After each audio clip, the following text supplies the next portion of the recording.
Hello and welcome to the Earthborne Games podcast. I'm Anders Carlson, your host, and I'm sitting here with three lovely gentlemen by the names of, who will I pick?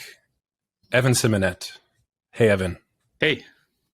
The birds are chirping in your room, you're telling us about. Yep. So hopefully outside of your room. Right? Well, I mean, at this point, they could be just on the other side of the wall. Like, they've been slowly working their way in, and they got a sizable nest, so... Yeah, and Fisher was saying it adds to the ambiance, like we're in the valley right now. I'm glad you guys enjoy it because it's driving me nuts. So I used to live in a place on the top floor. It was like this 3-floor giant house out in Virginia, and over time we would hear these squirrels scratching away in the ceiling every night, scratching, so obnoxious. And then one day, we were all down, had roommates, we were down in the kitchen, and we heard this loud crash. And I went up the stairs, and there was a little landing there with a giant potted plant, and it had been tipped over. And there was no explanation for that because everybody who lived there was downstairs. And so I looked around, and I kind of opened the door to this little 3rd-floor space we had, and there was a squirrel just sitting right there on the banister looking at me. It had I don't know, clawed. I think it bit its way through the wall. There's a perfect circle-shaped hole in the wall. It just went straight through the wall into the apartment, and we called pest control, and a guy came and just chased it into the bathroom, and he was in the bathroom for a couple minutes, and he came out holding a little squirrel on its back, and he just went and threw it outside. And we're like, well, it's going to come right back in. What are you going to do? He's like, yeah, I can't do anything with it. This is all I can do for you. Sorry.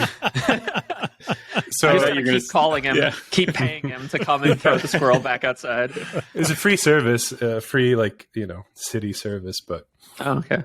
We I remember we covered the hole with some sandpaper and glued some cayenne pepper to the back of the sandpaper. So if it tried to, anyway, if squirrels find themselves in your house and they're trapped, they will bite through the wall straight into your house.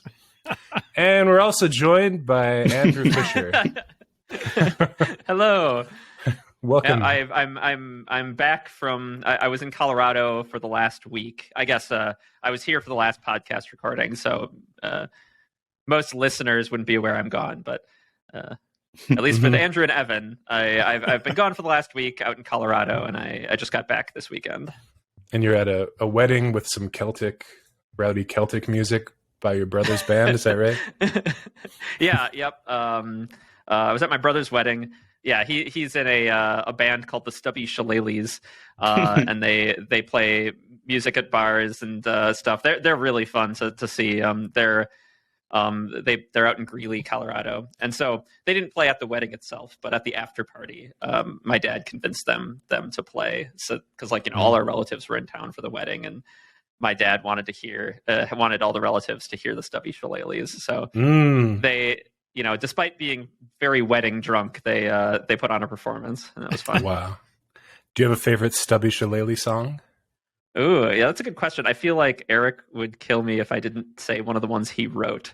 But they have a lot of really fun ones. There's one called Whiskey in the Jar. That's the one that gets everybody banging their cups and stuff. But they do this one called, again, you'll see that they'll have drinking themes, but I think it's called The Parting Glass, and they sing it a cappella at the end of every one of their shows, and it's very I don't know. It's very atmospheric and cool, and it's a cool way to kind of end the show. And so, communal. Well, I find myself humming the Whiskey in the Jar, the singing one. I think I like the more atmospheric going out one. If I got these names wrong, I think Eric might listen to this podcast. So feel free to correct me in the comments, Eric, if I got any of these names wrong. Well, isn't Whiskey in the Jar a Metallica song or something? Oh, is it? It is, yeah. They covered it. They covered it. Maybe they're covering. So if they're Lizzy covering a Metallica song, and I didn't know that, then I'm really gonna get shit. Oh no, Metallica covered it. It's not. I think Metallica covered it. I think it's like a traditional song, isn't it? I don't think it's a. I don't know if it's credited to anybody. You said Thin Lizzy, didn't you, Anders? Yeah, It is that might be right. Thin Lizzy's song, but it's probably like based on a traditional, I'm sure. Oh, Whiskey in the Jar. Yeah. Anyway, amazing. Let's go to Andrew Navarro, sitting down in the games dungeon. Tell us about it. Yes, I'm down here in my games dungeon. This is we're a board game podcast, so I figured one of us should probably have a calyx full of board games behind them so that we're legit. No, it's just very hot here today. 97, I believe. Yeah, almost 100 degrees. And as you guys know from previous episodes, so like I sit in this little attic space that has no ventilation, and just to keep the sound down in the house, I close the door. So as I'm sitting in there, the room just gets hotter and hotter and hotter. And last episode, I was pretty sweaty by the end, and it was about 20 degrees cooler than it is today. So right. I figured I should just come to the basement and try to set up down here. So yeah, everything's kind of like cobbled together in front of me. My mic is on my. I have a conga that it's sitting on top of. There it is. Maybe you can add some dramatic effect. Yeah, drum rolls for sure. Yeah, and to those of you who are not in Minnesota, which are probably most of you, we don't just have god awful winters; we also have god awful summers. This is weird, though. I feel this really hot day kind of came out of the blue. It is kind of weird. chilly yesterday. Unseasonal. Right. Yeah. Let's not get the Minnesotans talking about the weather, though. We'll waste the whole episode. It's happened. Oh yeah. Yeah, it's funny, Fisher, when Joe and I, when Evan and I met with Joe and Corey at the our weekly art and visuals meeting this morning. Joe said he was out last week at a meeting at a wedding in Colorado. So I was was he really? Yeah. So I was like, which wedding? But he was at a different wedding. Oh, okay. Yeah. Is it the stubby shenanigan wedding? No, not the Shillelaghs. Shillelaghs. Oh, sorry. That sounds super fun, though. Yeah. That made me think, if you're watching on YouTube, comment below where you're listening from. A lot of comments helps the algorithm, and I'm curious where you're from. Yeah, especially we got a couple questions from listeners in Australia this week. So a lot of Australian. We love the Australians here. And that brings us to the show. We got the usual stuff. We got listener questions. We got some good ones. A very special one. We're talking work stuff. We're going to show Evan's going to show a little bit of art, and we're going to get to our number one most influential game of all time. I've got mine narrowed down to 3, and I'm going to think about it during the show. Hopefully I picked the right one. And then, we'll quickly talk about what we've been doing lately. But first, let's get to a listener question. And this one comes from Matt via Discord. And Matt asked, will there be an Earthborne Games booth at Gen Con? Is it Gen? Yeah. Or any other upcoming conventions? No. Booths? There will not be an Earthborne Games booth at Gen Con. But upcoming conventions, eventually, yes. We'd love to have a physical product before we do that, though. So right. I think you can look for us at conventions come 2023. We'll just have to decide which ones we want to go to. I know that Frosted Games will probably be showing, or at least demoing the game at Essenspiel. And I know they have a convention coming up. I forget which one it is in Germany that I think they're going to be trying to show a demo. Essenspiel. And, yeah, that's the big convention in Europe. Essenspiel. Yeah. I took German. It's an awesome show. Does that mean eat, play? It means like play at Essen, which is where in Essen, Germany. Oh, I see. Where it is. Okay. I love that show. It's crazy. It's maybe 4 or 5 times the size of Gen Con. It's wow. Yeah, and Gen Con's pretty huge. Yeah, and Gen Con's huge. But yeah, the amount of booths there, of just game companies. First time I was there, I saw these just massive, just gorgeous booths of these game companies I've never heard of before. And yeah, just an amazing setup, huge convention hall with lots of little satellite convention halls from these. There are booths that are massive, like 100 by 100 foot spaces to these tiny little boxes in the back hall where you don't really have any room to move at all. It's very cool. So Rasa Games, I think, will have the game there, and then at Lucca, I think Fantasia is planning on featuring the game there, and I might be there for that convention, Lucca, Italy. Wow, that'll be cool. And that's this fall. But then, as far as conventions beyond that, I think we got to figure that out. I've done a lot of Gen Cons.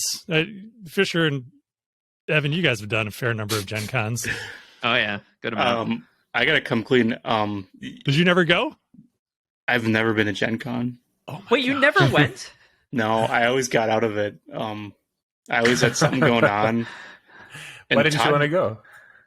I just I don't blame him. It just seemed like not the kind of place for me. A lot of people there and stuff.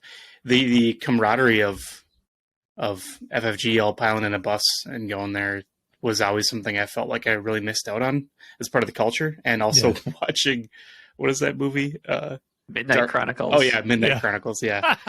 What is that? We had to watch it on the bus ride down every time. It got better and better every time I watched it, though. So what is Midnight Chronicles? Oh my gosh! Oh, you're gonna love this. Yeah. Well, Midnight Chronicles is a movie that we made at Fantasy Flight Games back in 2006, documentary, I think, 7. No, it's a fantasy film. Oh, like so the owner of the company, Christian Peterson, wanted to make a movie. 2009. So he did. Well, that's probably when it came out. It took a very long time to finish.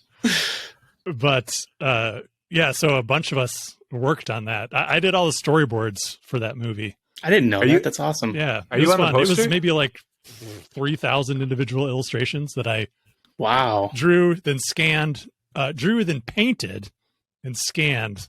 Wow. And then treated in Photoshop. It's included with Prime, you guys. So if you have Prime. I've watched it on Prime. Yeah. Shit. Yeah. Andrew, it looks like you on the cover, actually, holding the sword on the poster. That's Meg Kiln. Oh, okay. He looks a lot like you. Yeah. What is he again? I had the same reaction. I thought it was you the very first time I saw the cover of the box. No, I'm not in that movie. I am credited on IMDb, and I am in the special features in an interview. Wow. Talking about the storyboards. Not to knock the movie, but at one point at FFG, we all voted for riff tracks to do a riffing of it. Yeah. But it hasn't happened yet. No, I voted for that too. So it's that. It's that kind of movie. Yeah. You could. It's also good for drinking games. Like if you take a drink every time someone longingly looks out a window. Or says that. What's the main character's designation? He's like legate. Legate. Yeah. Whenever someone says legate. Yeah, I heard that. That's a good time too. You can't drink every time somebody says that because you will die. Legate? Is that like a Jedi? It's more like a Inquisitor. Okay. Yeah, he's not a good guy. Yeah, Midnight. The concept behind Midnight is Lord of the Rings, but the enemy wins. Oh, and and then it takes place after that. Yeah. Okay. Yeah, and a legate that's just like a real world term, right? Like, it's like a member of the clergy. So you can have papal legates. Yeah. Midnight Chronicles, everybody. I think he just liked the way it sounded. Yeah. Kind of like in Tyranoth, we had barons all over the place. And Baron was a big deal, but barons in real life are like the lowest grade nobility. But it sounds pretty sick. Yeah, the red baron. If it's free, Yeah, Good. Get yourself a drink and watch that thing. Recommend it. Yeah. it is free. Yeah. So, yeah, what I was going to say about Gen Con is I'm not super stoked about the idea of getting a booth on that show floor and trying to scream for attention in that madhouse. But I am interested in having some kind of presence at Gen Con, but not doing it the traditional way.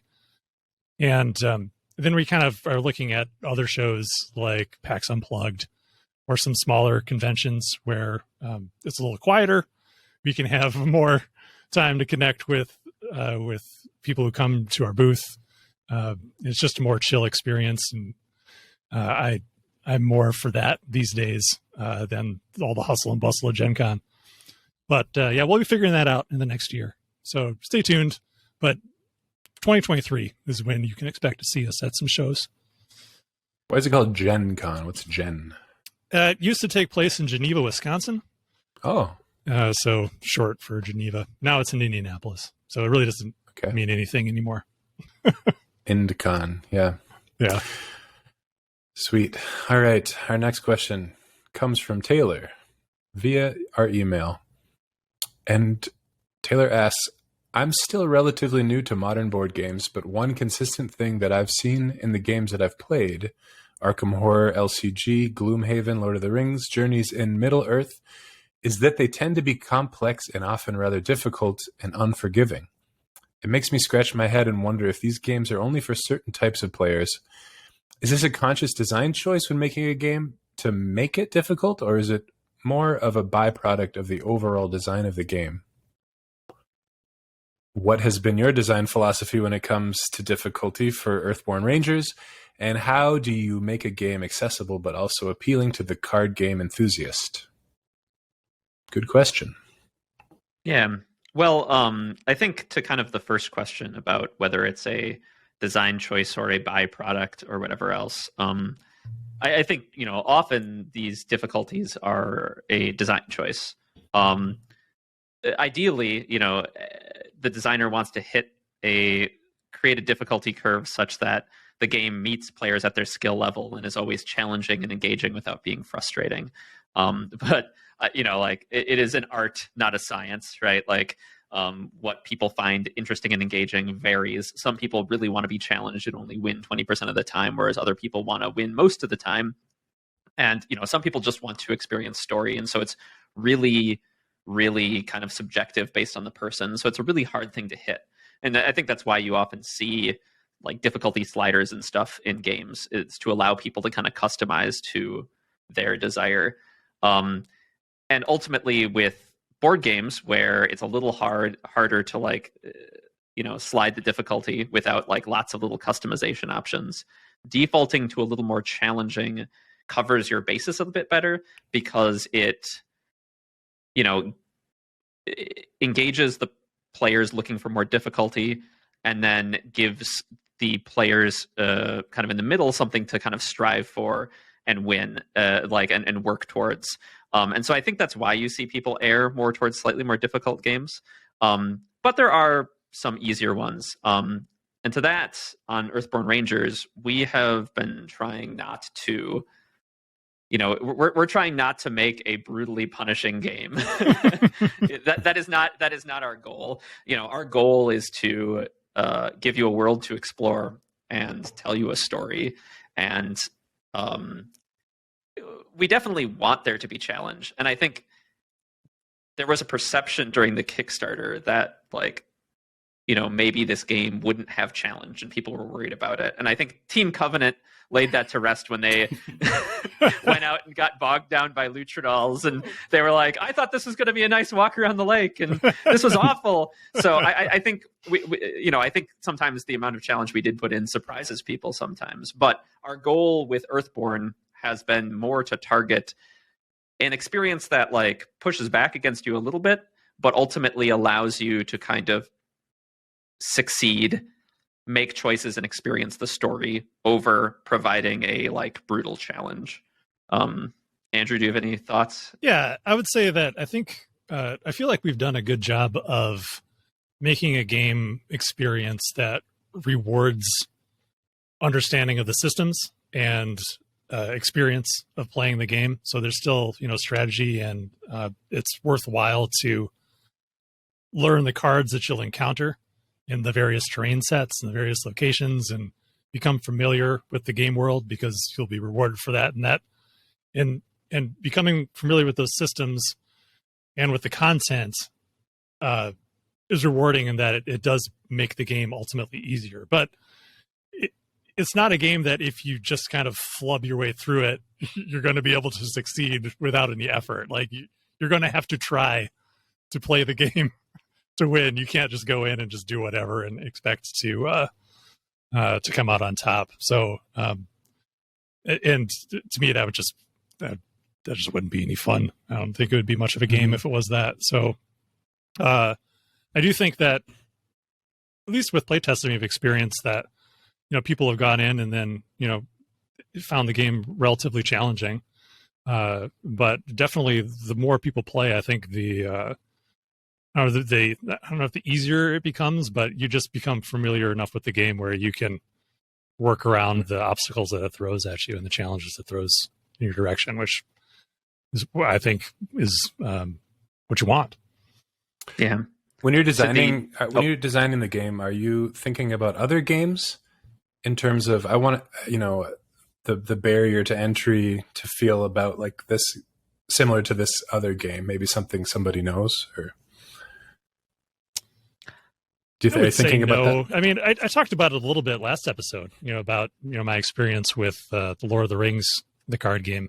And there's a preface to this email that I left out of our question, where he was talking about the Lord of the Rings game, and was wondering, because we talked about it, he was looking into it to see if it was something he might want to try out. And everything he read, it was just it's too punishing. So it kind of scared him off. Yeah. And I think the SKU count maybe scared him off as well, which is totally understandable. So I think in that way, where I knew I didn't want to make a game that was that difficult, where the challenge was having to tailor your deck every single time you sat down to play to overcome the challenge that beat your ass the last time you played. That's not what I wanted to do. So in that way, yes. But as far as like a mood board of what kinds of games we wanted to make Earthborne Rangers feel like, no, we didn't do that at all. We just wanted to make something that was cool, that appealed to me mostly, but also appeals to experienced gamers who are just looking for something different. So I think it does that. It has definitely enough crunch to it to satisfy those people, but I think the way that the theme is applied in the game does make it approachable to new players, which we've talked about before, where you can make a lot of decisions just based on theme, not really sweat too much whether or not you're making the optimal play, and it's still a good time to do that. Awesome. So I think there's also one other interesting thing to talk about in the last part of Taylor's question of how do you make a game accessible but also appealing to card game enthusiasts. Just kind of asking about like striking that balance. And we did talk about, there's like difficulty selection. In video games, it might just look like a selector. In Lord of the Rings, it might look like putting in nightmare decks if you want it to be more difficult. In our game, we have a bit of difficulty selection in that players who want more or less can swap out the weather for the day to kind of increase or decrease. But these are very like in your face. One other technique that we've tried to kind of work in here, but I think other games use to great effect as well, is opt-in difficulty. Like organically opt-in difficulty. So what this means is basically extra challenges that players can take on themselves during play, like in an organic way inside the game, that potentially gives them more difficulty but reaps more rewards. So an example in Earthborne Rangers is we have our main missions that are just like the thing you're trying to accomplish.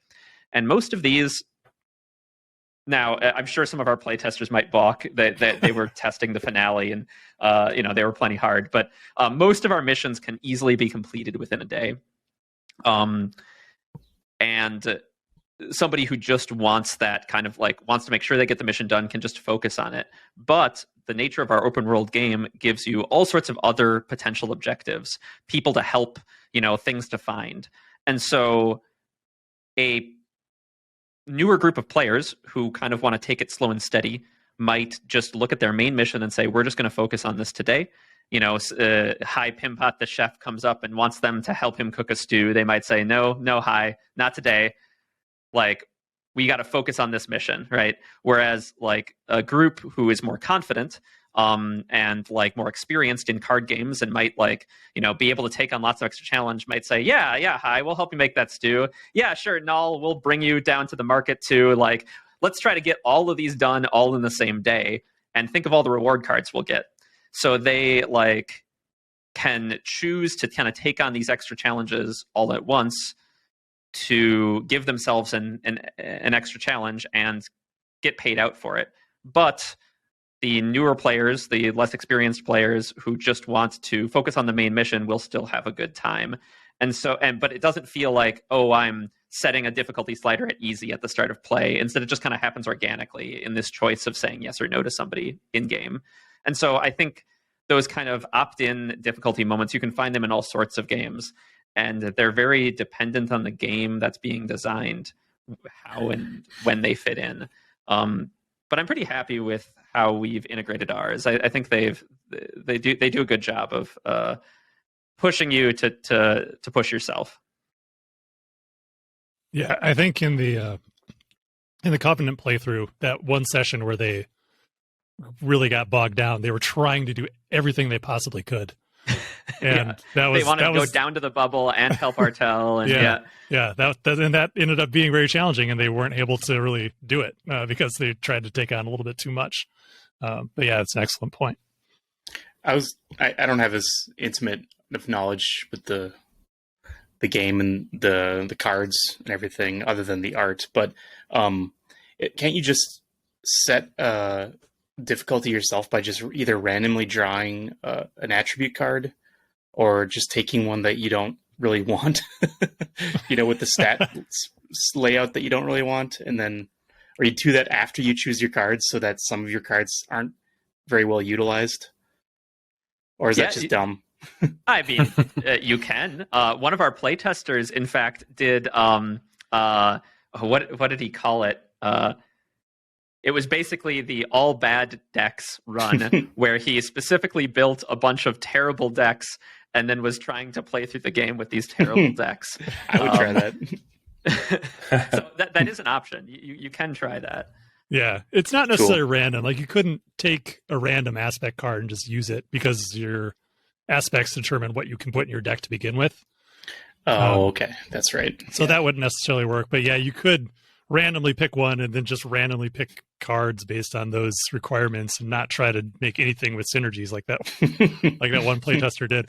I forget, he asked at one point, what's the limit on the number of lingering injuries you can have in a deck? Yeah, he ran out of the lingering injuries that would come in the box and was like, what happens when you run out of lingering injuries? And I was like, wow, we've never had this problem before, but that was a great catch, right? Because we actually didn't have a rule since we had never physically run out of lingering injuries in our own tests. So that's great play testing at work. Okay, I got one more thing to throw at you.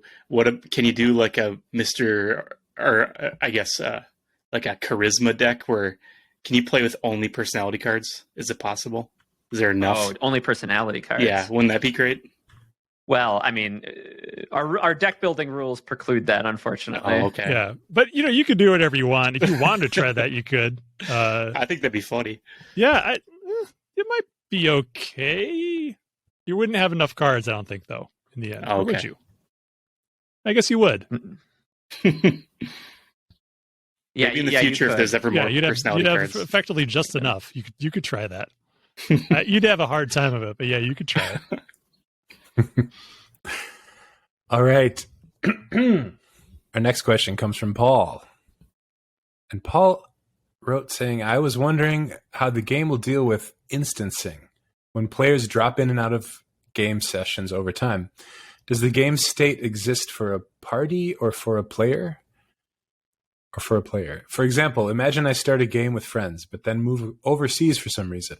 I decide to continue playing solo in my new country while the original group continues playing their regular sessions. Do we effectively fork the narrative in this case? Can we continue to play our own versions of the game? And what would happen if I return to join the original group? Where is Paul going? Well, do you want to talk about this, Andrew, or should I? Oh, you can do it, Fisher. All right, cool. Well, so let's see, which part of this question should we tackle first? So the game state overall exists for a group. So you have a little tracking sheet. I actually have mine. So for the YouTubers, it looks it's kind of getting blown out. You have this tracking sheet, and you write down missions, and you write down notable events, and you write down rewards, and you track how many days have passed. And so this tracking sheet, there's just one for the whole group. And so it keeps track of what missions you've taken on, which ones you've completed, all the choices you've made, and so where you're at. And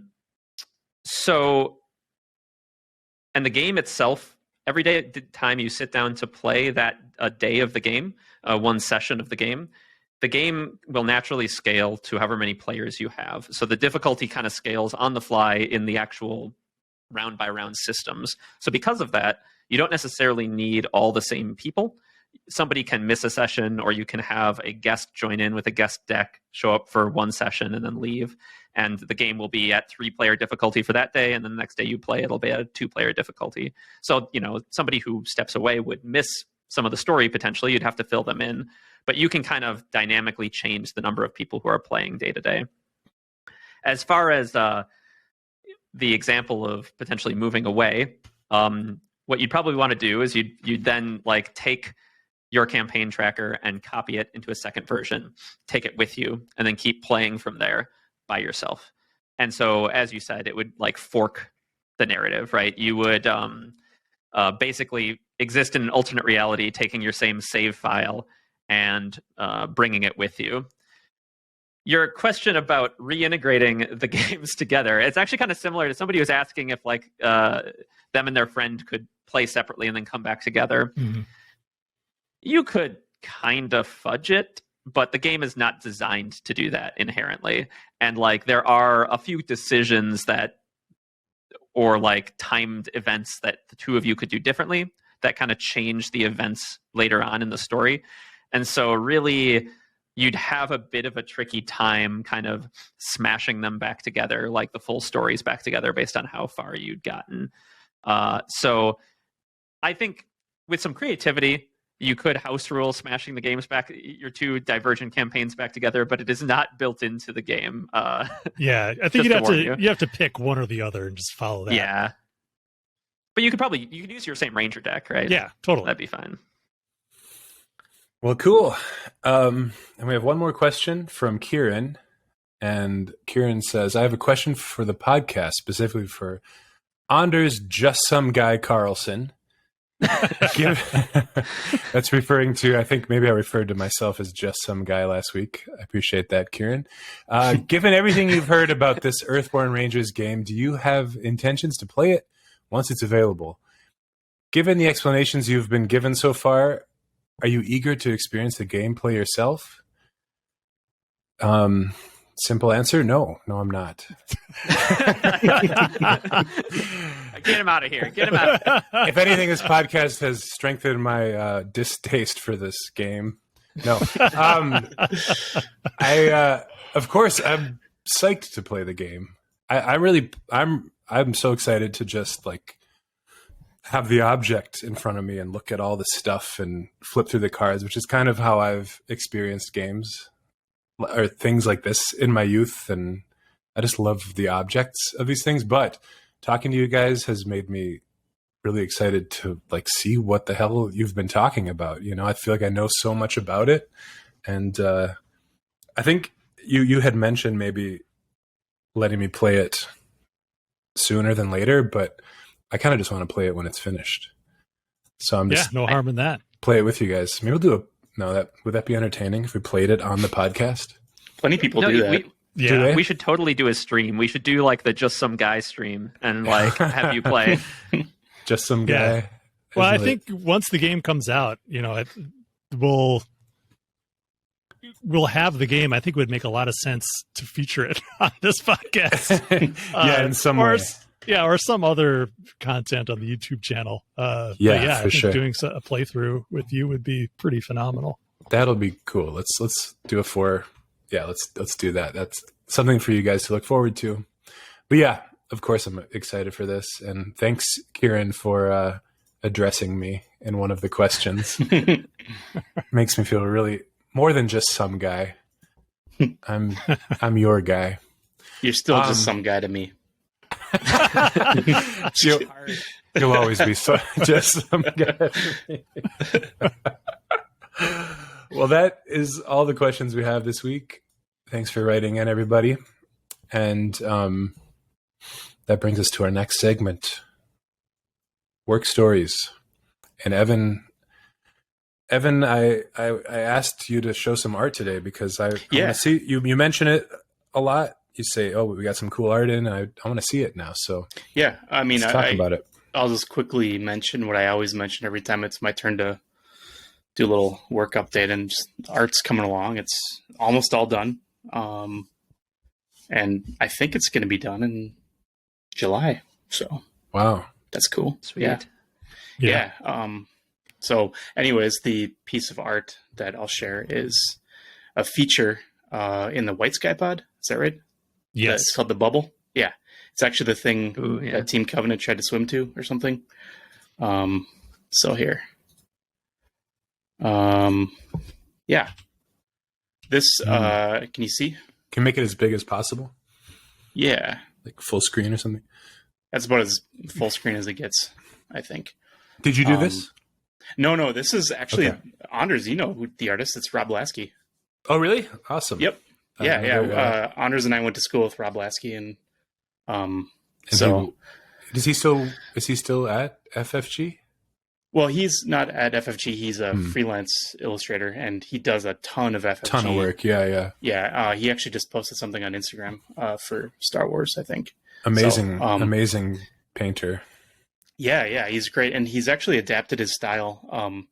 He's really good at high fidelity, high Like render, ultra realism. Ultra realistic. And he and I talked about where I was envisioning the art, and I think he's hitting it really well. And he's also bringing this strange quality to the art that I didn't expect, but also really enjoy. And I can only really explain it as kind of like a 60s futurism or something, like science fiction, like space stations that use artificial gravity because they're spinning, kind of like the Halo thing in Halo. What's that called? He uses The Halo? Yeah, it uses centripetal force. Is that the word? Centrifugal? I'm an artist. I don't know that. Yeah. I don't know if they really do a good job of explaining how the physics of the Halo work in Halo. But so it doesn't spin and cause artificial gravity because everything is being pushed away from the axis. I don't think so. I just think they thought it looked cool to do this okay. ring that, like went up over in the horizon as you looked up. But I mean, this is the Bubble, and it's like I said. Can you describe what it looks like? Yeah, so I keep forgetting this. Sorry. For the audio so people? it's an underwater station, and like the name says, it's a bubble, but it's like it's like a hemisphere of a bubble, of a sphere, built into the rocky wall of like a deep lake bed. And within the bubble, which is a transparent glass or some sort of sci-fi material, there's a habitat with plants and a structure built in, and it's sort of emerging from the rocky wall as if there's more to it deep within the earth behind it, which is a running theme for a lot of structures in the game called arcologies, which are exposed access points to an underground, like subterranean layer or station refuge. So I'd imagine this is essentially an arcology, Andrew, or a part of one? There's the main arcology ruin, which is where Spire is built. Like that's the main settlement, and that's where the main habitat of the Estian arcology scientific research complex was located. But throughout the valley, there are a lot of other buildings and facilities that are in various states of ruin and decay that lead to deeper mysteries beneath the earth. Yeah. So that's what this is, and I believe what happens when you swim to it. There's a quest down there. Yeah, that's cool. There's a man named Solaro Mako, who's an archaeologist, and he kind of pops up all over the place, giving you little pearls of knowledge about the civilization that lived here prior to the current inhabitants. Cool. So this is part of the prior civilizations, like technology, or yes, is that right? Yeah, it's awesome. It's very evocative. And Rob has also done the art for White Sky itself and Tumbledown and the Water Spinner, which is a feature at Tumbledown. And he's also he's doing some other cards too, Ranger cards. So yeah, and he did cool. the White Sky and Tumbledown based on Joe's sketches of those, and yeah, he did an amazing job of interpreting those. Yeah. So he's pretty talented and he's versatile. So glad we got a hold of him. Sweet. So that's my work. He's doing update. a ton of work for us. Yeah. Which has been great. Yeah, he's a talented dude. Thanks for sharing, Evan. Let's move over to Fisher. Yeah. Go for it. Well, as previously mentioned, I was in Colorado all last week, so I haven't made as much progress between these last two podcasts as I normally do. Tisk tisk. I know, right? For shame. I did, though, one other thing I left out about my trip to Colorado is I did visit the area that inspired Earthborne Rangers and went hiking in Rocky Mountain National Park. Sam and I did a couple hikes up there. They were really beautiful. The weather was perfect. And the other thing I did while I was up there was took Sam whitewater rafting, and we've got a couple of these little, like, they called duckies. They're like these little 2-person boats, and we went on the river when it was way too high. We went on the Poudre River for anybody who lives out there, and it was way higher than normal. And think we put my dad in grave danger at one point. So jeez. he wiped out pretty bad and had to swim all the way to shore to get back in his boat. And wow, screwed up his leg a bit. So we did not go. Normally we go for a couple runs. We didn't go for a second run. But anyway, was that before or after the wedding? This was after the wedding. Yeah. So he did not have a mangled leg for the wedding, which was good. Oh God. But this is wrong segment. This is work stories. So in work land, I'm continuing my kind of polishing of the campaign guide and playing through all the missions. Kind of this last big review of all of that story stuff that I'm doing, and then Andrew's going to help me with as well. So that's kind of ongoing. And then at the same time, Brooks has gotten a ton of work done on the campaign expansion. And we are starting kind of like our last push of testing for that before it goes to external testing. So like basically this will be kind of the last push of testing and revisions for our internal team before external people start to get to see it. You know, our different play testers who've been playing the core set thus far. So that's pretty exciting. There's still a bunch of work to do on that, and I'm trying to kind of balance like focusing and making sure the core set is as good as it can be against making sure we can actually get this campaign expansion out to all of the backers. And that's kind of this hard, decision between the two. And like generally the core set wins most of the time. So, but I'm trying, Brooks and I are trying to keep the campaign expansion rolling so that we can make sure to get it to backers as soon as possible. Yeah, we're going to be reviewing those cards on Thursday. Yeah, and kind of looking over the maps and all this broad stuff. As Brooks is starting to really work on the missions and story, we have all the foundation of the world. We just need to make sure that like you and I kind of review all that foundation. Like Brooks was saying, they were like, like I just made up this whole pod, and so we'll need to kind of do this unification pass where we bring some of Brooks's wild ideas and integrate them into the IP more concretely. So, cool. So yeah, we'll be reviewing that this week. Cool. Fun. All right, let's move over to Andrew Navarro. Yeah. Tell us about it. Work for me the last couple of weeks, just for this past like month, it's been pretty difficult. To get personal with it, I've been it's really struggling with allergies this allergy season. It's been really, really brutal on me, and that manifests in me in difficulty breathing. So it's really hard to work when you can't breathe well. For people who have similar issues can attest.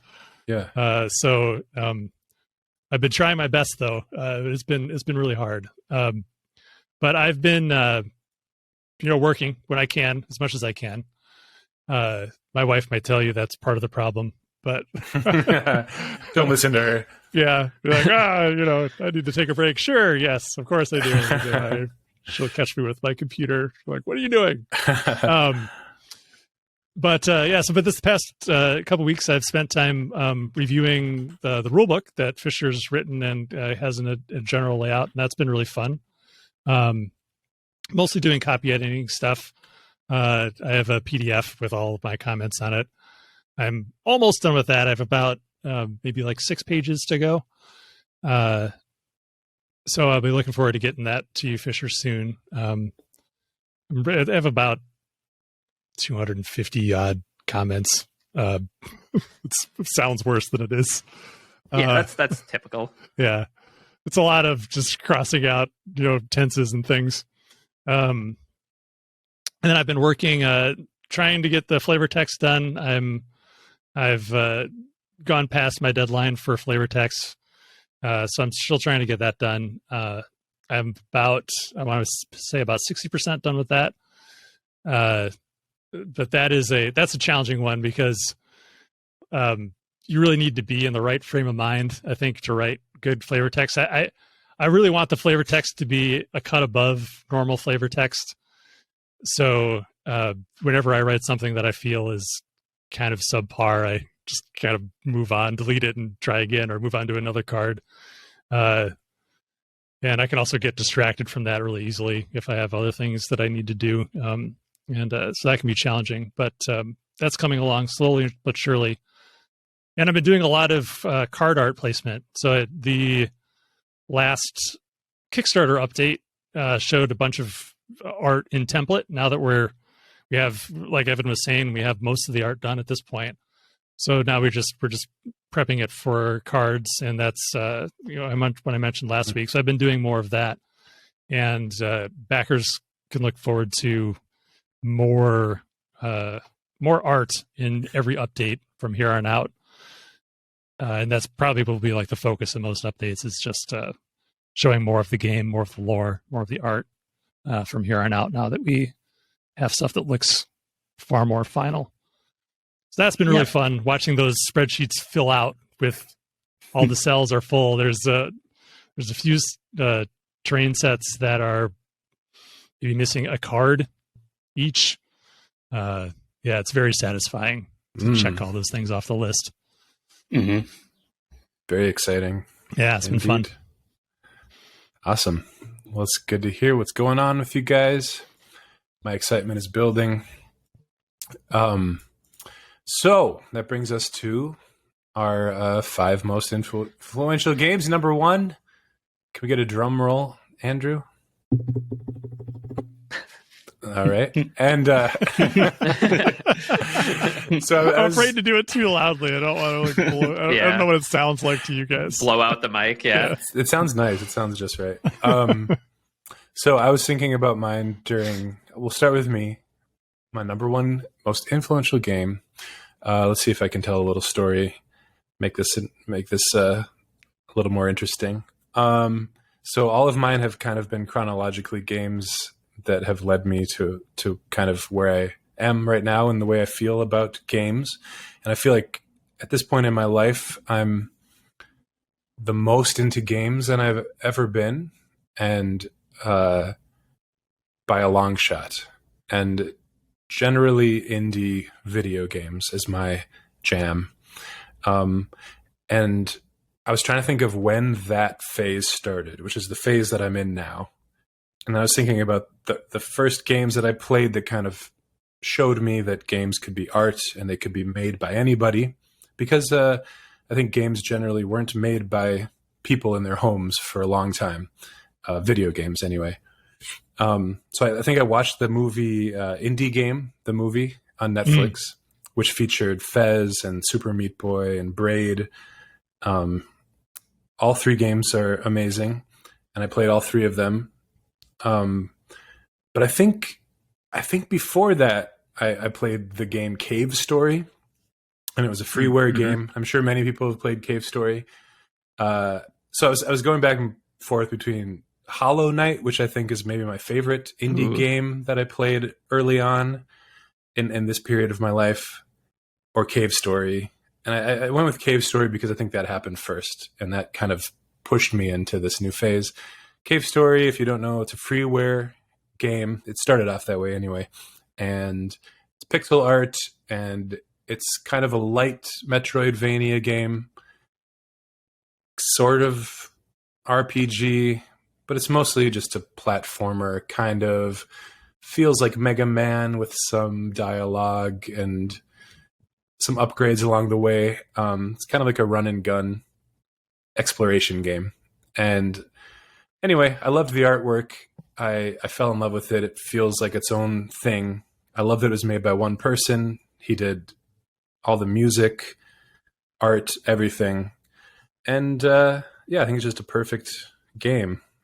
And he went on to make another game, which I actually like better, called Kuro Blaster. And I think it was designed for the iPhone or phones in general.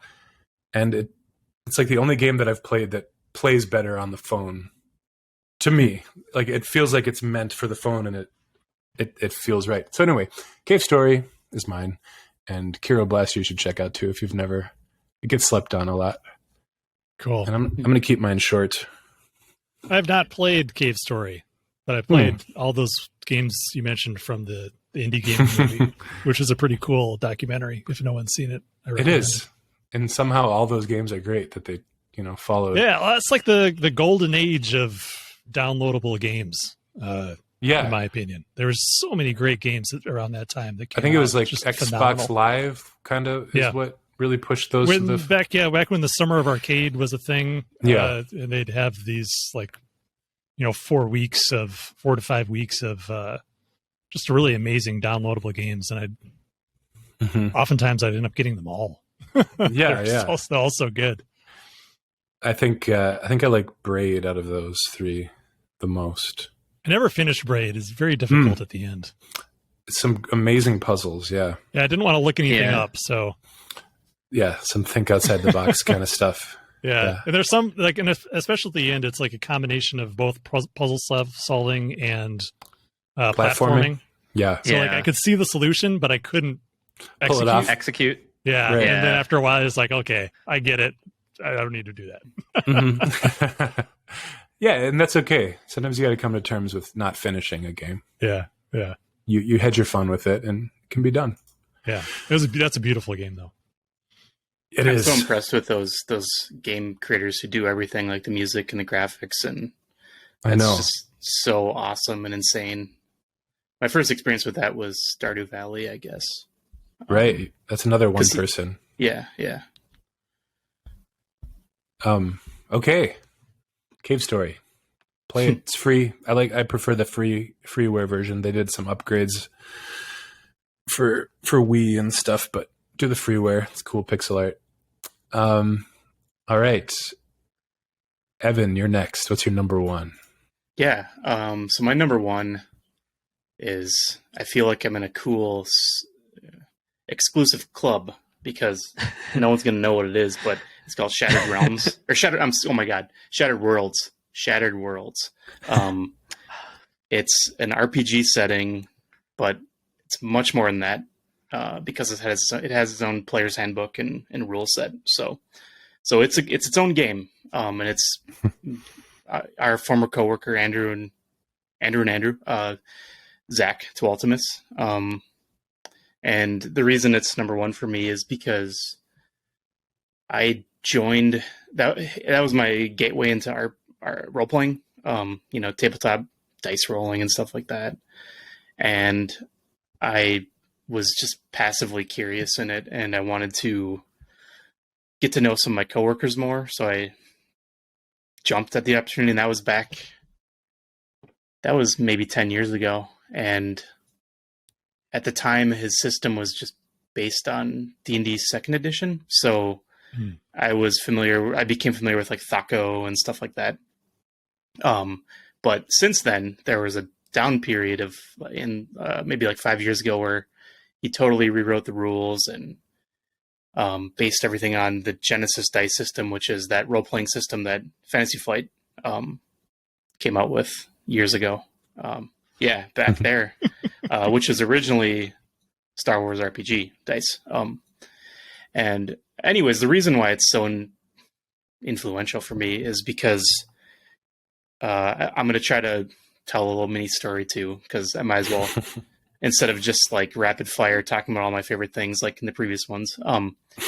So growing up, I always thought that I would have the same circle of friends because that's what I had all through elementary school, junior high school, and even into college. Because Anders, when we were in college together, like I had my own kind of bubble outside of I remember school. that. Yeah, that I just thought that that's how it was going to be for me. But then when I started working at Fantasy Flight, I was verging on a time in my life where my friends from childhood I wasn't seeing as much anymore, and our interests lives were separating and distancing.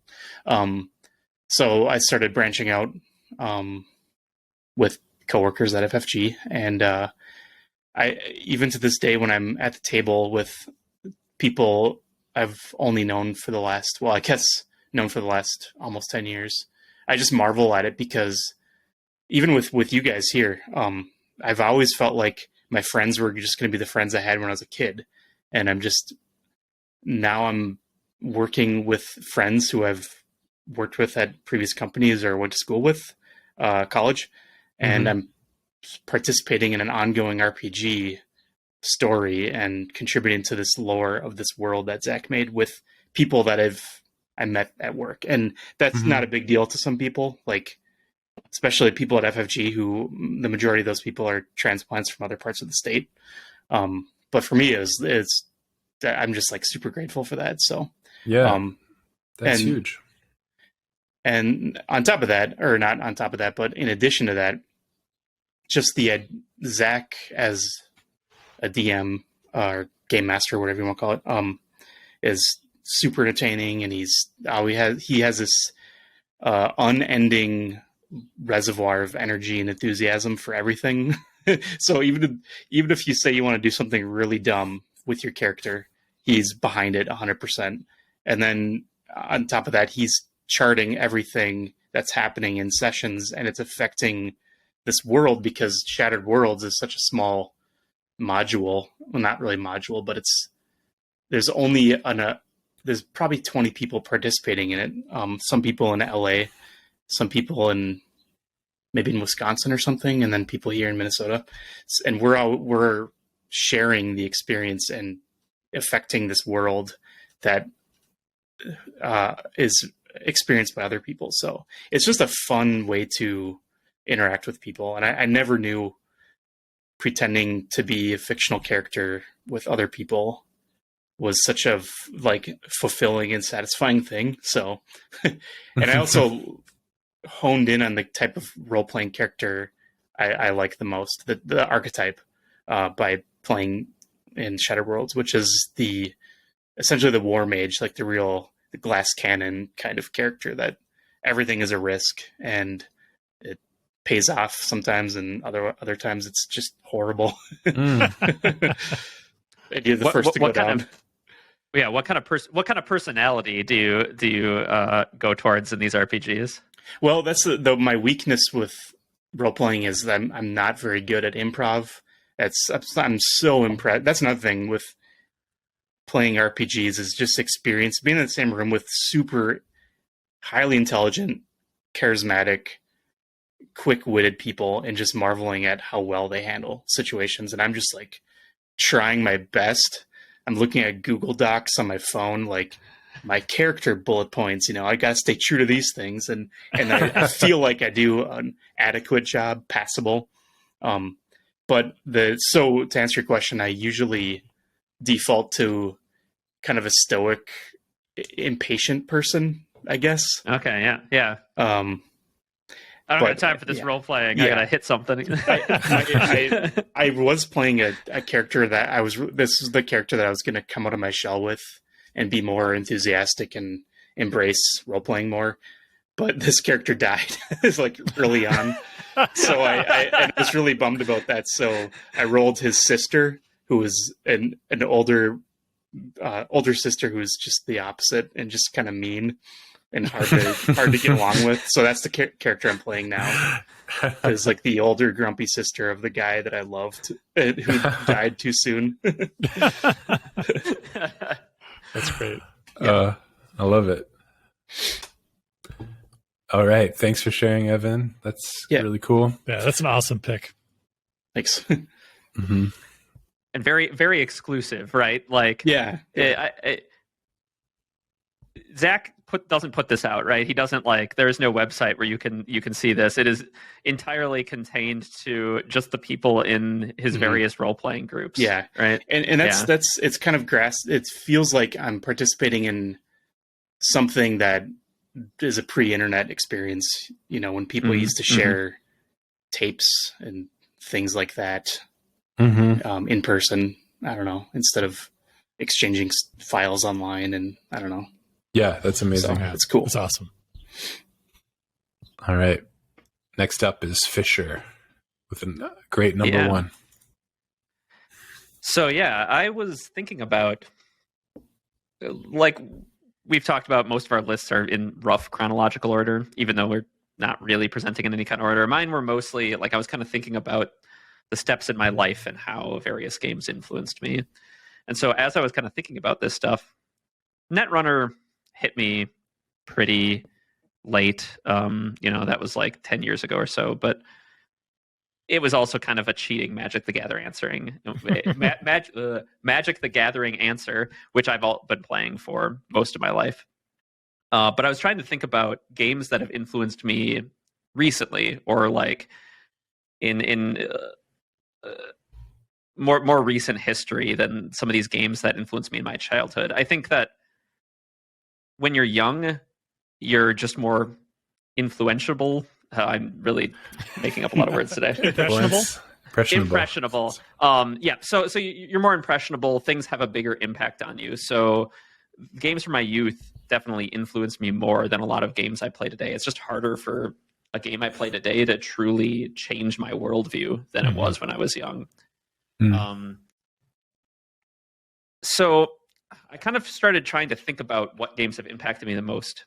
And one of the things I ran into was, honestly, since I started in game development, I found that I play most of my games in some form or other for research purposes. I'm doing air quotes for people who are just listening.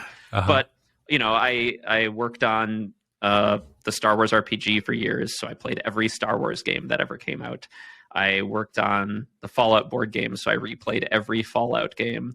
As I've been working on Earthborne Rangers, I've been playing lots of RPGs and exploration games and thinking about games in this context. And even games that don't directly relate to a project I'm working on sometimes are just I kind of almost view as research for some future project. And so in this kind of weird way, a lot of games that I was playing kind of became work in a way, which is kind of weird, right? It's still fun, but it still kind of started feeling like work. So at a time in my life when I was very kind of stressed about work, this kind of became a problem. And I kind of realized that I wasn't really playing many games for fun. And so I really tried to focus on just finding the fun in games and just playing games for my own personal enjoyment and no other reason. And a couple games that really stuck out to me during that time. And so as I'm kind of looking back, thinking about games that have impacted me in my adult life, Subnautica was one of them. This is this underwater exploration game, and it just really it spoke to me. Like playing underwater, there was something about like the breath meter and building underwater structures where you're safe, kind of much like the bubble art that you showed earlier, Evan. You build these little like safe havens underwater, and then like you build more technology to adventure deeper. It was very cool. And another game that really stuck out to me was Ark. Survival Evolved was like this survival game that you could play with your friends, and it was kind of multiplayer, and you can tame dinosaurs and build technology on their back. And so all of these games, like, I really enjoyed and really spoke to me as an adult. But as I was trying to kind of examine whether they influenced me, I didn't necessarily think they did, but there's something about them that influenced me. This idea of like playing in this open world sandbox and like kind of like almost playing Fort. And I kind of realized that I didn't really take those lessons away from these games, but kind of a progenitor to them, which is Minecraft. I played a ton of Minecraft when it came out, and like several times throughout the last like decade since it's been out, you know, my friends and I will spool up a server and like build a fort together, right? And like just I've never actually beaten Minecraft. Most of the times I played it was before I think the end even existed. It was just about kind of like it feels like when you're a kid playing Fort with your friends, like building a fort in the woods, except in this video game. And so that is my final most influential game to me is Minecraft. I think it changed the industry overall, the video game industry overall. If you look, like, I think one of the most kind of formative games to what mainstream gaming looked like for a long time was Mario. It kind of formed this childhood experience for a lot of people who went into game development, kind of informed what games look like, this levels and live structure. And I know a lot of like this is owed to arcades as well, but Mario, I think, kept it kind of as like in the video game consciousness for so long. And I feel like Minecraft really marked this watershed moment of changing what the default of a game is. It has these survival elements, it has this sandbox element, and it has this kind of emergent complexity through the voxel-based environments that just lets you do anything you want. That really kind of changed the default of what the default quote-unquote video game experience is. And just as it did for the industry, I think it did for me as well. It really changed how I think about games. So while my immediate memories that popped in my head were from things like Subnautica and Ark, I think Minecraft owns this kind of top spot on my list. What a great choice.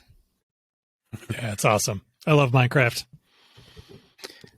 Minecraft was the first game I played that made me really feel moments of complete surprise at the sheer amount of things I lost just unceremoniously.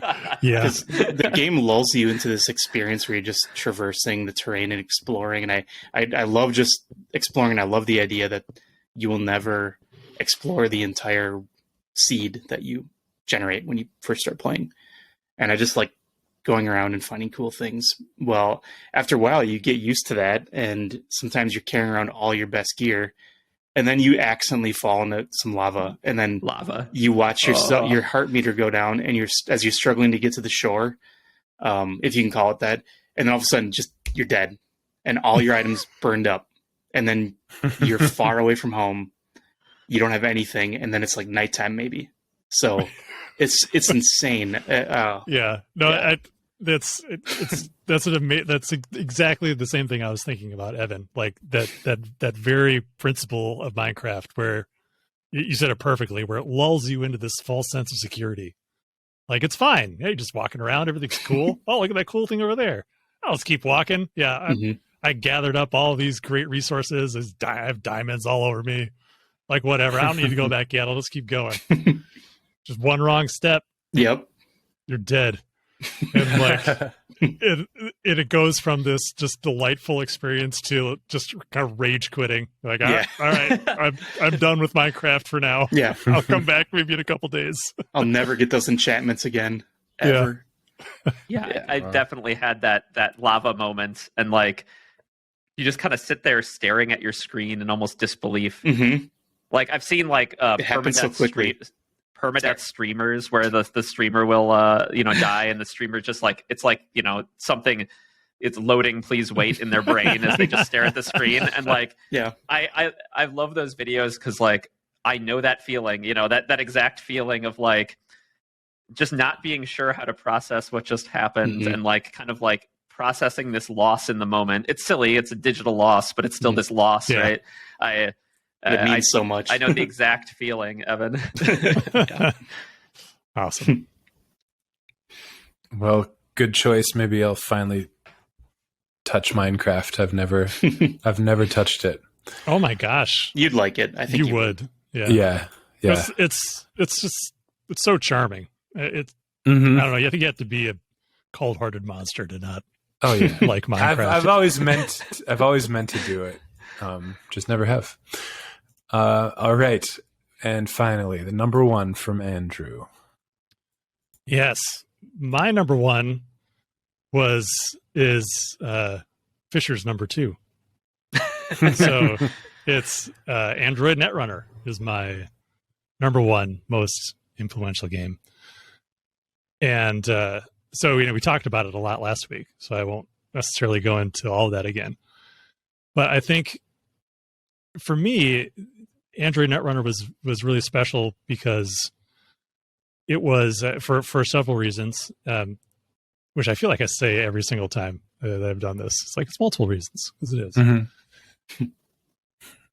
One, it was the first game that I was ever a part of the creation of that I got into, like as a fan. I didn't really know it was possible to feel that kind of excitement and connection to a game experience for a game that the company I worked for made, because I didn't really have that. Like, because I don't know, you do so much work just like getting everything together, and it can be like really stressful to especially as you're working on getting things done and out, and then it's just, the process kind of never stops. And I felt like most of the games I worked on, I got enough out of the experience of helping bring them to life where I didn't really feel like compelled to play them.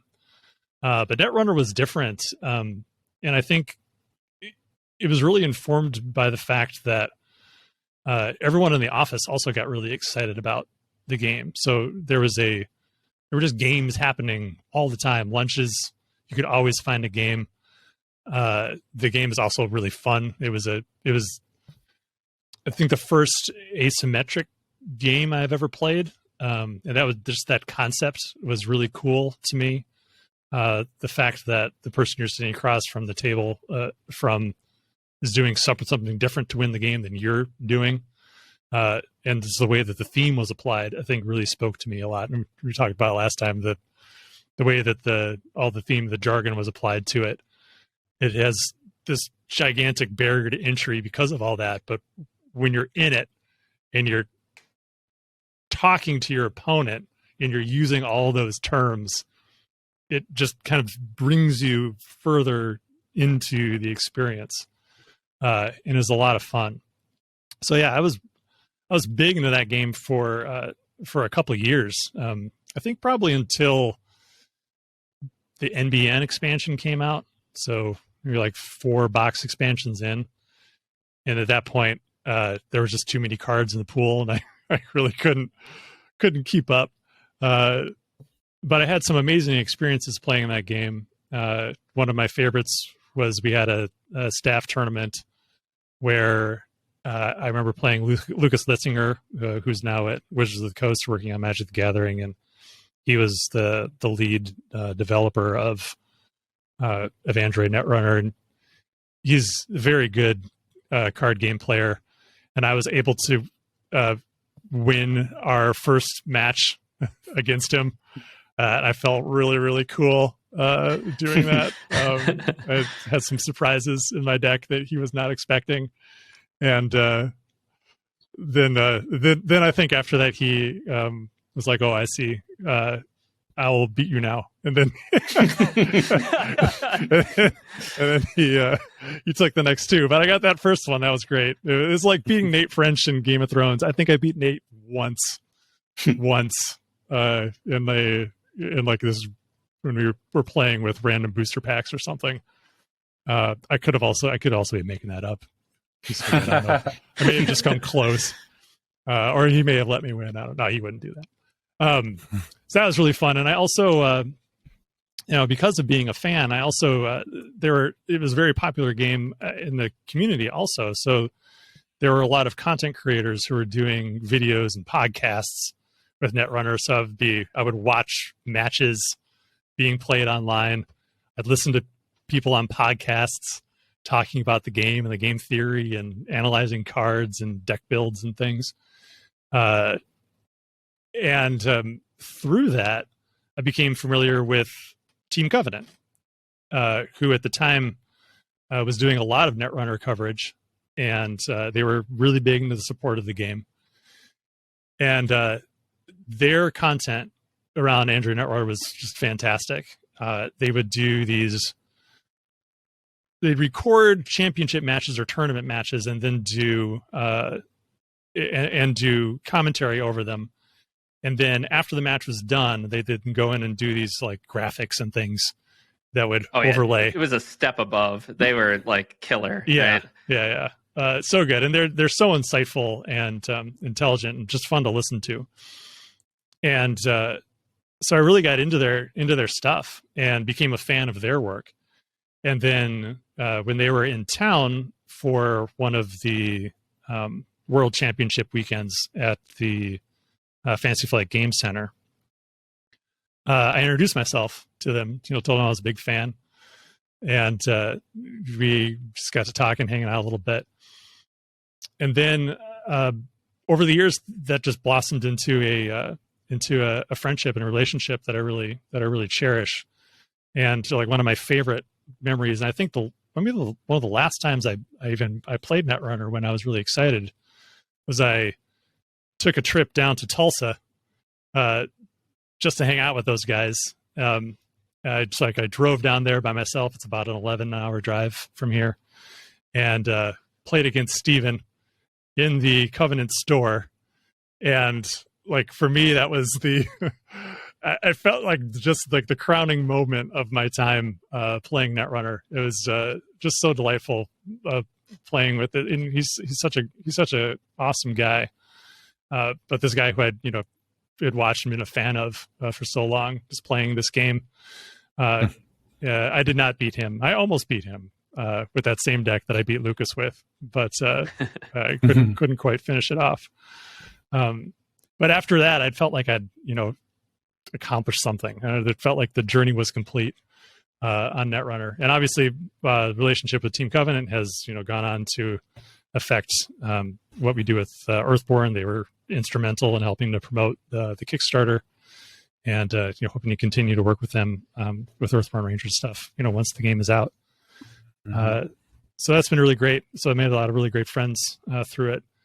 And then from a work perspective, I think working on Netrunner at the time I did was when I went through this transition of being art director and then helping to inform this world that we were developing, which we originally made for the Android board game, which was really just kind of like a mashup of a bunch of cyberpunk and sci-fi tropes that exist all over the place. So it has a little bit of like Asimov, a little bit of Philip K. Dick. What else is in there? Maybe some Kim Stanley Robinson, Red Mars series. It was pretty unapologetic in the first board game, yeah. Oh yeah, well, it kind of continued throughout. I think that was always kind of the some of the issues that we had with IP development at FFG with some of those properties, because they were oftentimes by design it tended to be familiar, referential. And referential. And then trying to make those more our own over time was a challenge. But working as the managing art director at the time when we were developing the look for Android was really cool, because we were able to come up with our own vision for what cyberspace looked like, what programs looked like, and that was cool because no one was really telling me what to do there. So it was cool to work with the team on this vision that wasn't Tron, because I think everyone just wanted to do Tron by default, which is understandable. Tron's cool, but I wanted it to be more colorful and more evocative and kind of more psychedelic. And I think if you look at the core set artwork for the cyberspace, you can kind of see there's some of that. There's still some Tronish stuff that we eventually got away from. But as the game went on, like the art just became more and more elaborate and just beautiful and colorful and just kind of like kaleidoscopic and insane. And where it eventually ended up was, I think, really phenomenal. But then near the end of the time that we were working on Android Netrunner, I was in a creative director role. So I was there like trying to actually make the setting more our own and working on world building. And I think since everyone cared so much about the setting and the game, it was the most intense world building we'd ever done at FFG, where there were lots of meetings about like an art meeting ended up being an IP meeting, and would just end up being like these massive affairs where people would spend like all afternoon discussing all the various bits that we would add to the setting. And I remember being like grumpy about like how much time people were spending on it, because like I felt like there's always this limit, like how much are we actually going to be able to push through the game where people are going to be able to see all this work you guys are putting into it. And but I think in the end, I think that was all like really, really beneficial. And so it was my first experience really doing any world building outside of doing world building on my own for my own things, and working with a team who all really cared about it, and helping to try to manage all those different personalities and the different desires of different elements of the company who wanted to see different things surface in the setting in different ways. So it was really fun and informative for me in that way. And then, end up applying those lessons to, helping to develop Arkham Horror more. And when we got Lord of the Rings, not Lord of the Rings, we got Legend of the Five Rings, developing that more, and then Keyforge, and making Tyranoth more than just a, kind of like bland fantasy setting. So it was my first experience doing that. And I think that's really helped inform me in the work that we're doing now, and working with Earthborne Rangers and trying to make it as thoughtful and detailed as possible, even though a lot of those details might not necessarily come out explicitly in the game. They're all there underneath, and I think you can feel that when you're interacting with the game. At least I hope so. So that's my number one, Android Netrunner. Hell yeah! I like it, obviously, since it's also on my list. To your point about the world building stuff, I also like had that reaction for a long time, right? That feels like, not that it's all wasted, but like it feels inefficient, right? All this time and energy goes into it. And like, to what end, right? An artist could have made a very pretty piece without all that world building that went into informing their art.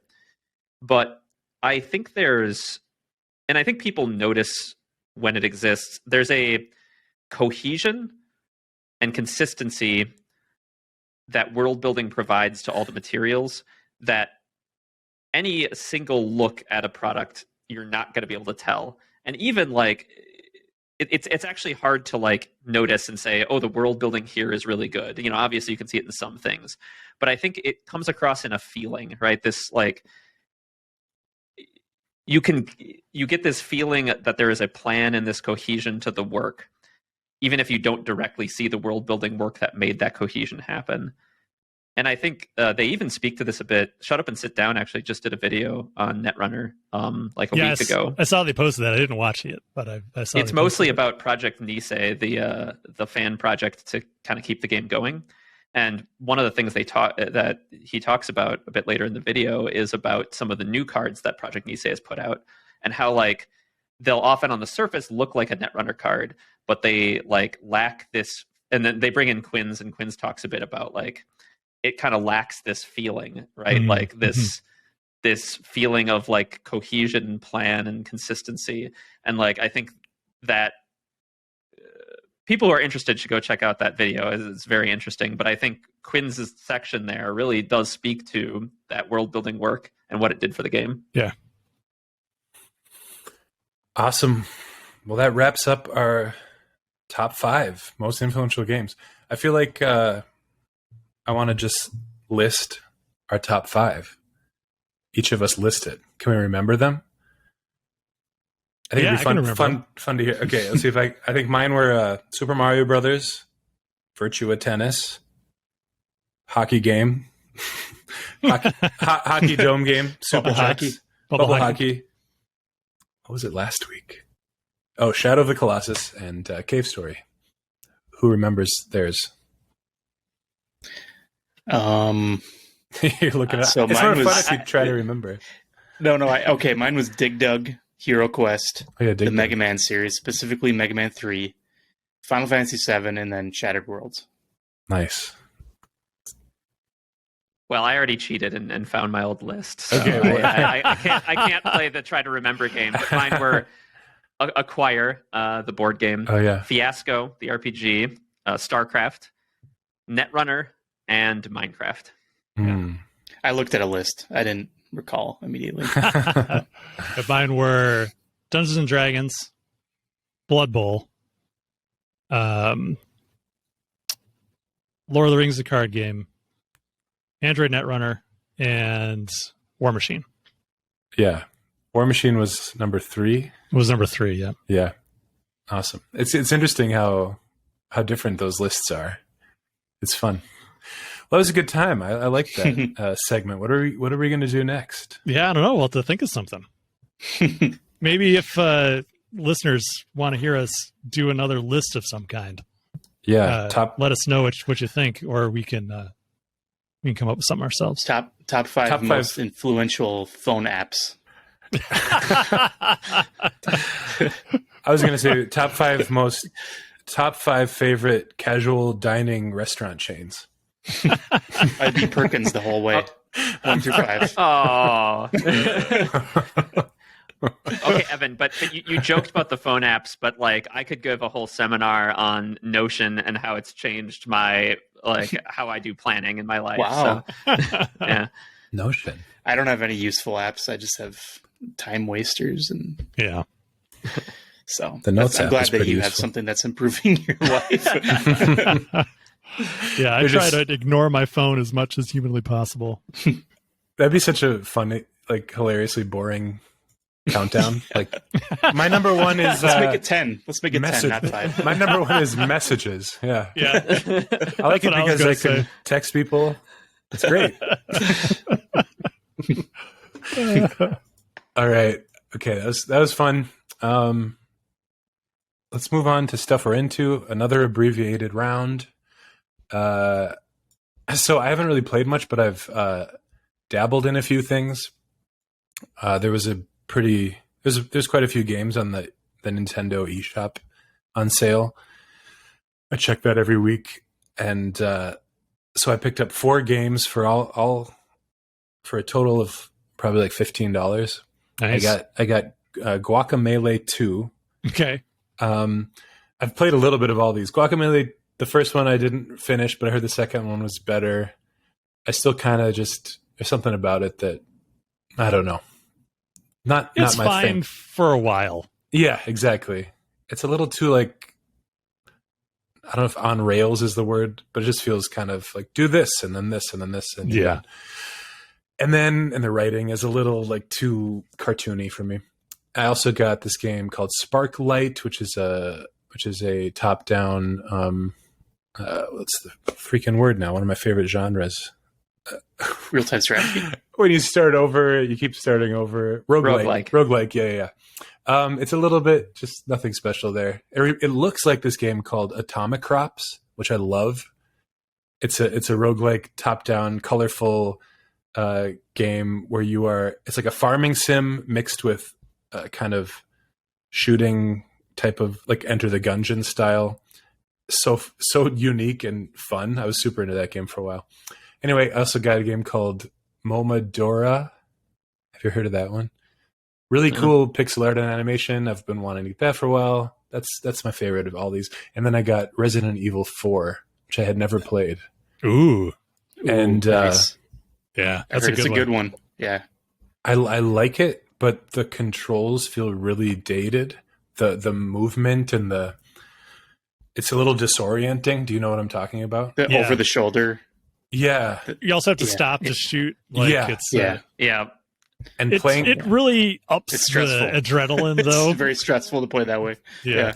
I've heard that that's kind of the point. It's a little claustrophobic and hard to aim. But really cool so far. That's the one. If you play it for a long enough, it feels real natural. I mean, it's considered the best Resident Evil game, right? Yeah, I love that game. I think they're remaking it. Pretty sure they are. That's true. That was just announced, and that's why I bought it. Anyway, let's go to Fisher. Yeah, well, I have been painting more miniatures. I did. I'd always sworn that I was always just going to stick to my Tyranids, but and that was like the miniatures army I'd own and paint. But some friends did convince me to play some Necromunda, so I've been painting up some Necromunda models. I'm playing Delaque for anybody who's they've got weird brain octopus thing. It's just a Zenithal highlight right now. Zenithal, that's right. Yep. Yeah, right now the only thing I've actually painted pretty are the bases. So. Nice. But been painting those. Though I just ran out of the show I was watching, and I'm about to run out of the audiobook I was listening to. So I do need some recommendations. So I know we've been calling for a lot of comments, but if people have recommendations for good like shows or things to watch while you're painting, so you don't need to like pay absolute attention, I'd be curious for people's recommendations. I watch just people playing Warhammer sometimes or Legion. Oh yeah, it's kind of fun to just watch people play on YouTube. I guess like 40K in 40 minutes is that's a good they channel. Do some cool that's a good idea. Maybe I'll do that. I could actually I need to learn how to play Necromunda, so maybe there's some people playing that'd be good. I always felt that painting and watching something related to painting miniatures kept my hype up and stuff like that. Yeah. So, but I'm sure the listeners will have much better suggestions of what to. I was considering. I've never listened to or watched an actual play like Critical Role or Dimension 20 or anything. So I was considering maybe one of those, because that'll certainly give me the hours I need to get through all my painting. I've always wanted to get into Critical Role. I've heard so much about it. Yeah, I haven't watched that. I listened to a lot of Friends at the Table, and they do like indie RPGs and stuff. It's hosted by Austin Walker, who is I don't think he's a former video game journalist at this time, but he's awesome. He's a pretty excellent game master and very creative. Oh, cool. They have a bunch of different seasons that they've done, different games. Oh, and they like switch system. That's nice. Yeah. But it's all like it's all indie stuff. That's cool. All right, maybe I'll check that out. I'm like, from my time designing RPGs, I have a soft spot for like indie RPGs as opposed to just D&D and Pathfinder. Yeah, it has a very kind of bespoke quality to it that I like too. Lots of original music, and it's cool. That's cool. Awesome. Well, spam the comments, everybody, with your recommendations for something long and semi-entertaining for painting. I only want the semi-entertaining. Yeah, right.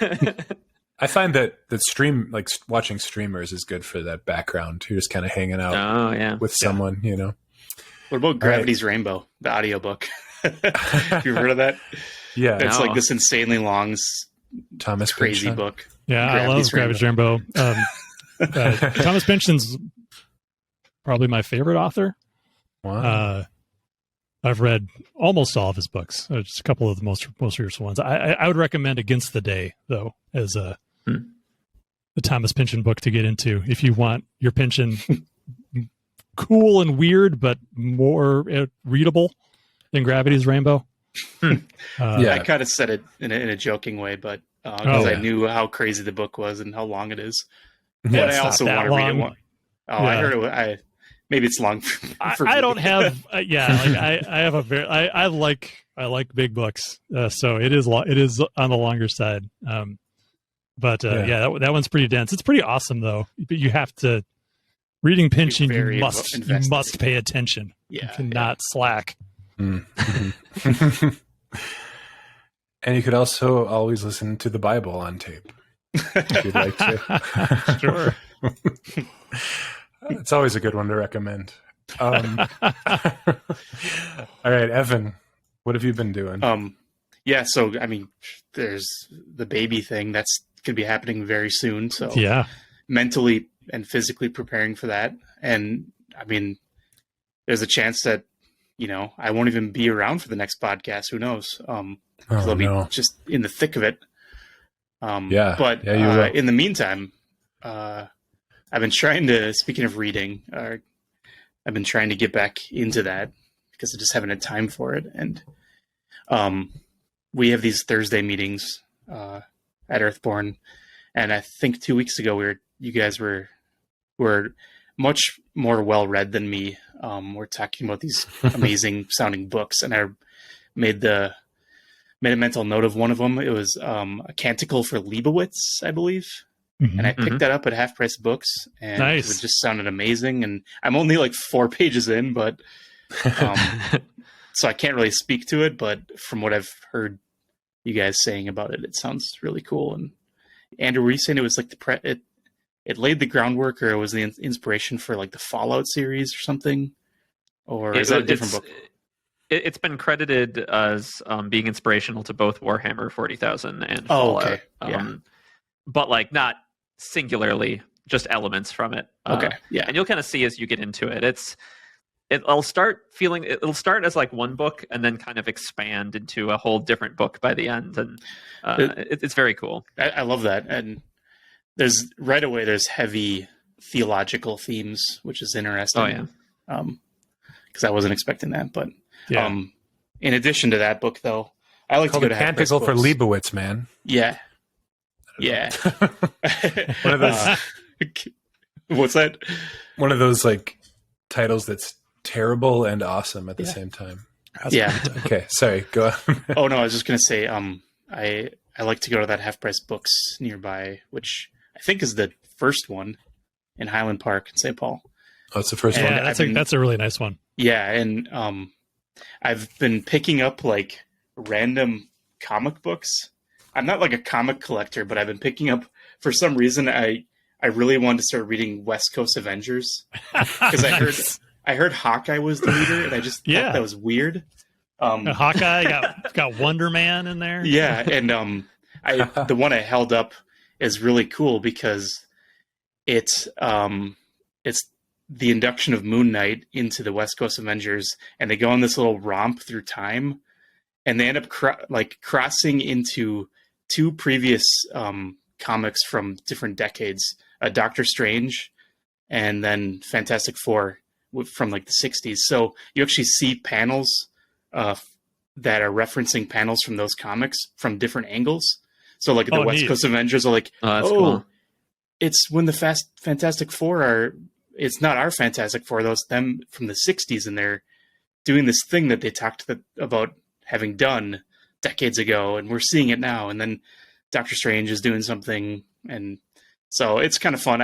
I'm picking these up out of order, and it's just fun to just drop into a weird story.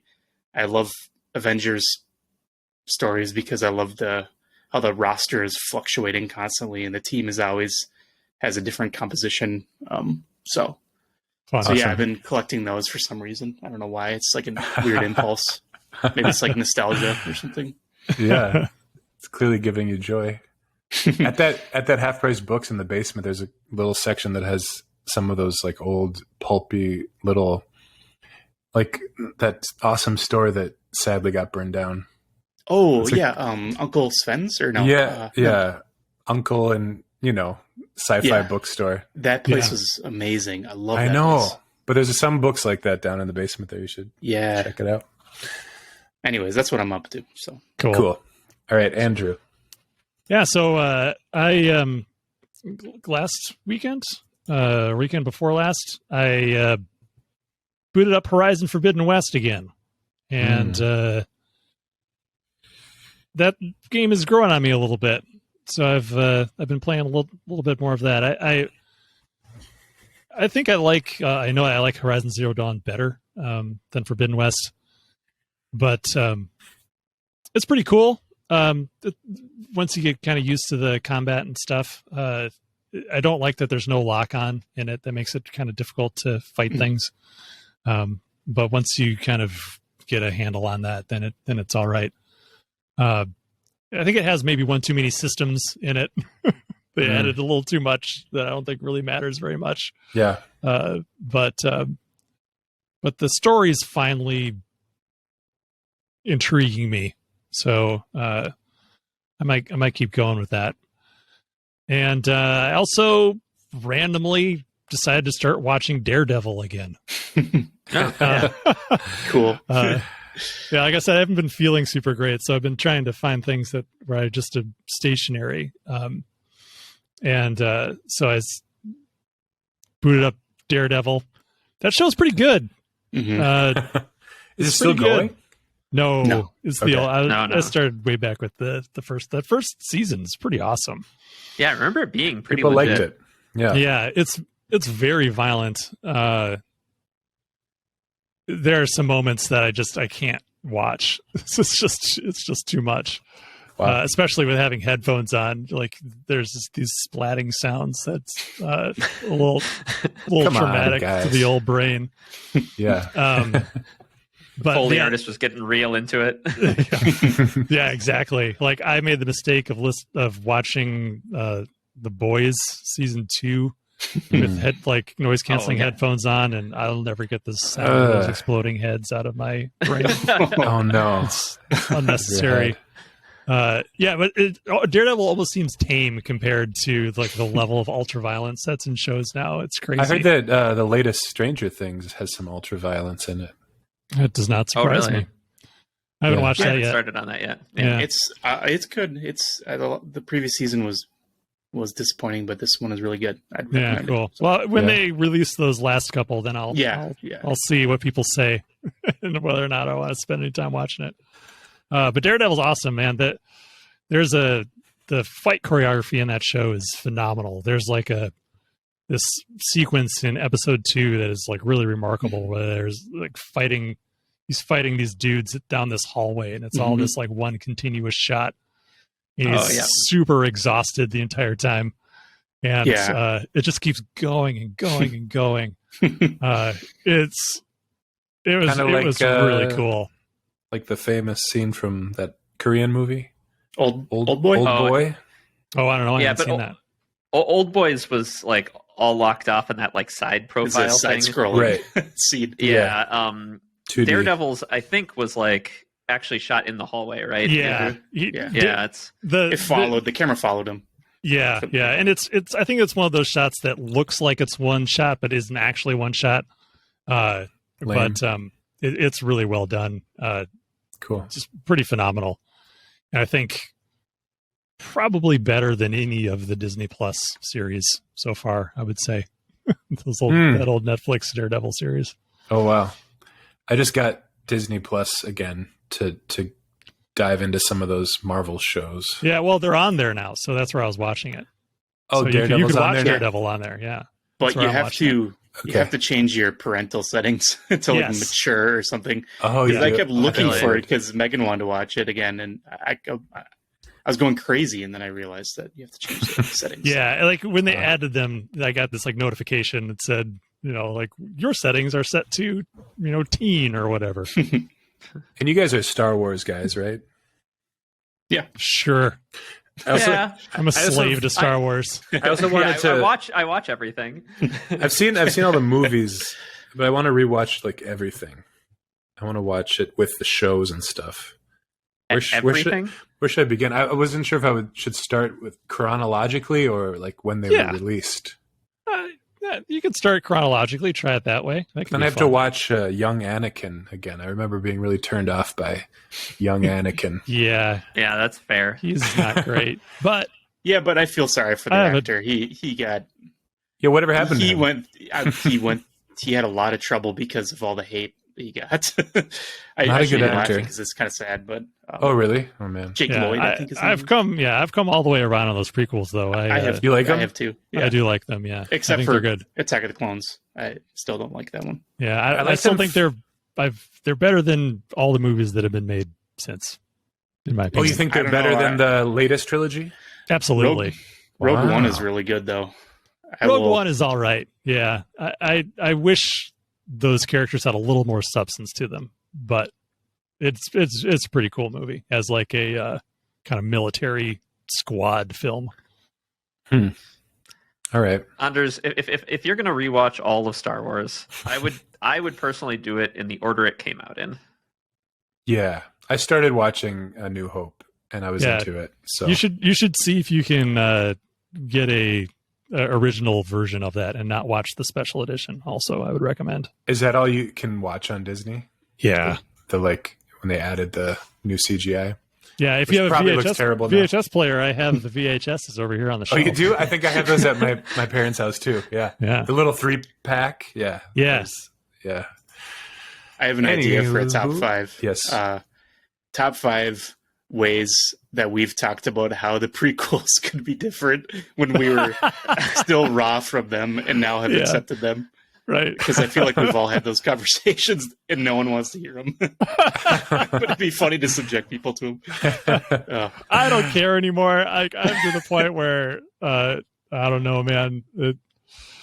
You start talking about Star Wars and how it could have been done better or different. And there's whole YouTube channels with millions of subscribers talking about that very thing.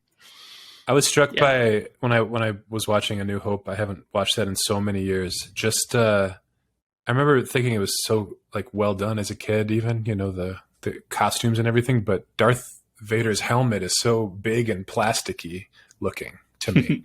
Like it looks like it's made of like thin plastic and it's like gigantic. Vacuum. What is that? Like vacuform? Yeah, vacuform. Yeah. That kind of turned me out. That's when I stopped watching. I'm a tough customer. Just remember it's made in the late 70s. Yeah, right. Remember 70s, low budget. Well, yeah, like those low budget, I never lumped it into that category. I always thought it looked quite good. You know? Not like, Barbarella or something like that. But it's got some of that kind of B movie vibe to it too. There's a guy in Empire Strikes Back who's somewhat famous for running by the camera just holding an ice cream maker because it looked a little sci-fi. Yeah, and then that ice cream maker reappeared in whatever it's called, Mandalorian, I believe. Oh, it did? Held the credits that he earned for taking the child or something. That's funny because that's another thing I noticed with like the first 20 minutes I watched is just when there's close-ups of people and there's maybe they're like down in the gutters of a ship. And you can see pipes and stuff. It just looks like painted garden hose equipment and stuff. Yeah. Yeah, which is not what I recall. But anyway, it's charming. Yeah. Well, this could be their longest episode yet. It was a good one, though. Thanks for joining us, everybody. And we'll see you next time. Reach out, as always. Bye-bye. Thank you. Thanks, everyone. Bye. Bye.